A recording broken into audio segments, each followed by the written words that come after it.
So చలో next question. మన next question ఏంటంటే best time to buy and cell stock. ముందు క్వశ్చన్ అర్థం చేసుకుంటే మనకి స్టాక్ ప్రైజెస్ అనే అరే ఇస్తారు. ప్రతి ఇండెక్స్ ఒక డేని రిప్రజెంట్ చేస్తుంది అండ్ ఆ ఇండెక్స్లో ఉన్న వాల్యూ ఆ రోజు స్టాక్ ప్రైస్ని రిప్రజెంట్ చేస్తుంది. మనం ఒక రోజు స్టాక్ కొనాలి, తర్వాత ఫ్యూచర్లో వేరే రోజు అమ్మాలి. అండ్ మన గోల్ ఏంటి అంటే మ్యాక్సిమం ప్రాఫిట్ రిటర్న్ చేయాలి. సింపుల్గా చెప్పాలంటే తక్కువ ప్రైస్ దగ్గర కొని ఎక్కువ ప్రైస్ దగ్గర అమ్మితే మనకి ఎక్కువ ప్రాఫిట్ వస్తుంది.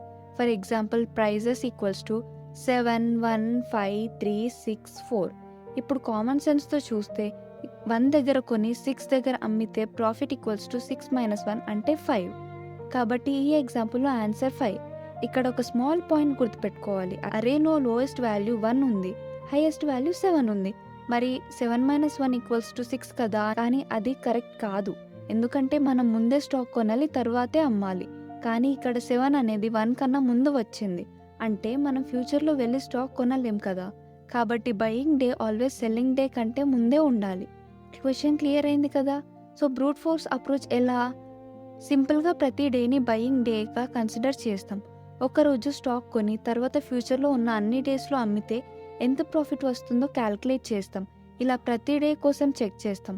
ఫైనల్గా మ్యాక్సిమం ప్రాఫిట్ని రిటర్న్ చేస్తాం. ఇది వర్క్ అవుతుంది, కానీ ప్రాబ్లం ఏంటి? ప్రతి డేని మళ్ళీ ఫ్యూచర్లో ఉన్న డేస్తో కంపేర్ చేస్తే చాలా కంపారిజన్స్ జరుగుతాయి. సో మళ్ళీ కాంప్లెక్సిటీ big అవుతుంది. సో బెటర్ అప్రోచ్ కోసం చూస్తే మనకి మ్యాక్సిమం ప్రాఫిట్ని ఫాస్ట్గా ఎలా ఫైండ్ అవుట్ చేయాలో తెలియాలి. దానికోసం మనం ఫస్ట్ 2 వాల్యూస్ మెయింటైన్ చేస్తే సరిపోతుంది. Minimum price, maximum profit. అంటే మనం అరే ట్రావెల్స్ చేస్తూ వెళ్తున్నప్పుడు ఇప్పటివరకు వచ్చిన మినిమం ప్రైస్ని ట్రాక్ చేస్తాం అండ్ కరెంట్ డేలో అమ్మితే ఎంత ప్రాఫిట్ వస్తుందో క్యాల్కులేట్ చేస్తాం. ఇప్పుడు డ్రై రన్ చేసి చూస్తే ప్రైజెస్ ఈక్వల్స్ టు 7, 1, 5, 3, 6, 4. స్టార్టింగ్లో మినిమం ప్రైస్ 7, మ్యాక్సిమం ప్రాఫిట్ 0, ఎందుకంటే ఇంకా మనం స్టాక్ అమ్మలే. నెక్స్ట్ ఎలిమెంట్ 1 అనేది 7 కన్నా చిన్నది, కాబట్టి మినిమం ప్రైస్ని 1గా అప్డేట్ చేస్తాం. Next element 5. ఇప్పుడు 5 దగ్గర అమ్మితే ప్రాఫిట్ 5 - 1 అంటే 4, కాబట్టి maximum profit 4. Next element 3. Profit equals to 3 - 1 అంటే 2, కానీ మన మ్యాక్సిమం ప్రాఫిట్ ఆల్రెడీ 4 ఉంది, కాబట్టి ఆన్సర్ మార్చాల్సిన అవసరం లేదు. నెక్స్ట్ ఎలిమెంట్ ఏంటి? 6. ప్రాఫిట్ ఈక్వల్స్ టు 6 - 1 అంటే 5. మన ప్రీవియస్ మ్యాక్సిమం ప్రాఫిట్ 4, కానీ ఇప్పుడు ప్రాఫిట్ 5 వచ్చింది, కాబట్టి maximum profit equals to 5. Next element 4. Profit equals to 4 - 1 అంటే 3, కానీ మన మ్యాక్సిమం ప్రాఫిట్ ఆల్రెడీ 5 ఉంది, కాబట్టి ఆన్సర్ మార్చాల్సిన అవసరం లేదు.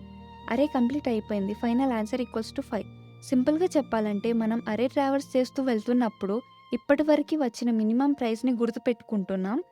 ప్రతి డేలో అమ్మితే ఎంత ప్రాఫిట్ వస్తుందో క్యాల్కులేట్ చేస్తున్నాం. ఆ ప్రాఫిట్ మన మ్యాక్సిమం ప్రాఫిట్ కన్నా ఎక్కువ ఉంటే అప్డేట్ చేస్తున్నాం. అందుకే మనం ఆన్సర్ని సింగిల్ ట్రావర్సల్లోనే చేయగలుగుతున్నాం. కాబట్టి కాంప్లెక్సిటీ big, ఎందుకంటే అరేని ఒకసారి మాత్రమే ట్రావర్స్ చేస్తున్నాం. And space complexity big, extra data structure ఏం యూజ్ చేయలే కాబట్టి. ఓకే, ఇప్పుడు వీడియోని ఇక్కడ పాజ్ చేసి మళ్ళీ ఓన్గా కోడ్ చేయడానికి ట్రై చేయి. So moving on to the code. First minimum ప్రైస్ని ఫస్ట్ ఎలిమెంట్తో ఇనిషియలైజ్ చేస్తాం. మ్యాక్సిమం ప్రాఫిట్ని 0గా పెట్టుకుంటాం. తర్వాత అరే ట్రావర్స్ చేస్తూ మినిమం ప్రైస్ని అప్డేట్ చేస్తాం. అలాగే కరెంట్ ప్రాఫిట్ బెటర్ ఉంటే మ్యాక్సిమం ప్రాఫిట్ని అప్డేట్ చేస్తాం.